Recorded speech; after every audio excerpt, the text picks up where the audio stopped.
दोस्तों, आप सभी के लिए इकरा साइकोलॉजी एजुकेशनल चैनल एक महत्वपूर्ण टॉपिक को लाया है, जो कि आज हम लोग पढ़ेंगे साइको फिजियोलॉजिकल डिसऑर्डर, जिसे मनोशारीरिक विकार कहा जाता है।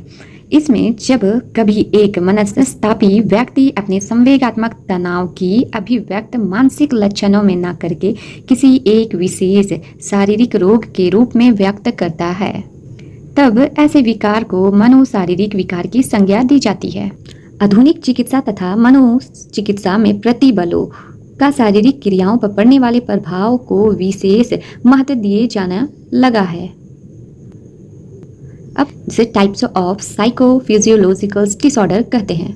आखिरकार आप लोग को ये पता चला कि मनोशारीरिक विकार क्या होता है।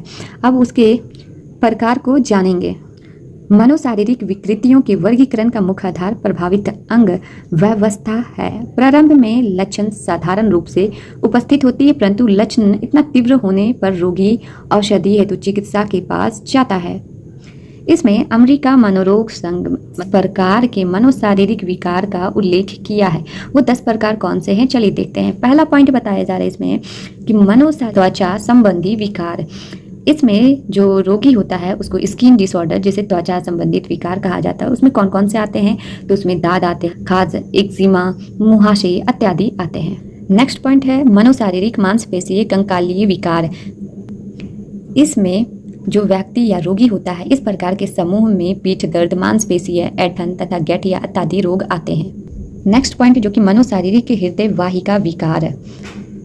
जैसा कि नाम से ही स्पष्ट पता चल रहा है कि इसमें हृदय वाहिका विकार हृदय से संबंधित रोग के बारे में या डिसऑर्डर के बारे में बताया जा रहा है। हृदय गति में वृद्धि हो जाना, रक्तचाप में वृद्धि, सर का दर्द इत्यादि विकार आते हैं। नेक्स्ट पॉइंट है मनोशारीरिक श्वसन विकार।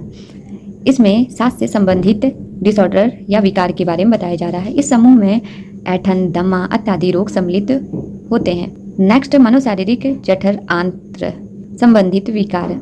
इस विकार में आंत से संबंधित विकार जैसे पेप्टिक अल्सर हुआ, जठर शोथ हुआ, एसिड की अधिकता हो जाती है, हृदय में जलन सा अनुभव करना या भूख की कमी इत्यादि का विकार। नेक्स्ट पॉइंट जो कि है मनोशारीरिक रुधिर व लासिका विकार। इसमें जो रुधिर से संबंधित विक्षोभ व लसिका संबंधित विकार आते हैं। अब आते हैं नेक्स्ट पॉइंट जो कि है मनोशारीरिक जनमूत्र संबंधित विकार। इस विकार में इस समूह के अंतर्गत मुख्यतः मासिक धर्म से संबंधित विकार, पीड़ा युक्त मूत्र क्रिया इत्यादि विकार आते हैं। नेक्स्ट पॉइंट है इसमें मनोशारीरिक अंतःस्त्रवी विकार। इस विकार में अंतर्गत मतलब जैसे कि शरीर के अंदर जितने आंत्र ग्रंथि, जैसे कि आपका पीयूष ग्रंथि हुआ, फिर थायराइड ग्रंथि हुआ, ये सब जो ग्रंथि आता है, एड्रिनल ग्रंथि, ये सब जो ग्रंथि होते हैं उससे संबंधित विकार या डिसऑर्डर उत्पन्न होते हैं। अब आते हैं नेक्स्ट पॉइंट जो कि मनोशारीरिक स्नायुमंडल विकार। इससे संबंधित थकान के साथ शक्ति ह्रास होना, पेट पीड़ा, चिंता प्रक्रियाएं इत्यादि विकार उत्पन्न होते हैं। अब नेक्स्ट और अंतिम जो विकार है जो कि विशेष ज्ञानेंद्रियों से संबंधित मनो शारीरिक विकार से उत्पन्न होता है, जो कि ये अंतर्गत विशेष ज्ञानेंद्रियों से संबंधित विकार आते हैं। इसी प्रकार से APA अमेरिकन साइकियाट्रिस्ट एसोसिएशन के द्वारा 10 पॉइंट को निर्धारित किया गया था। मिलते हैं नेक्स्ट पॉइंट पर। Bye bye.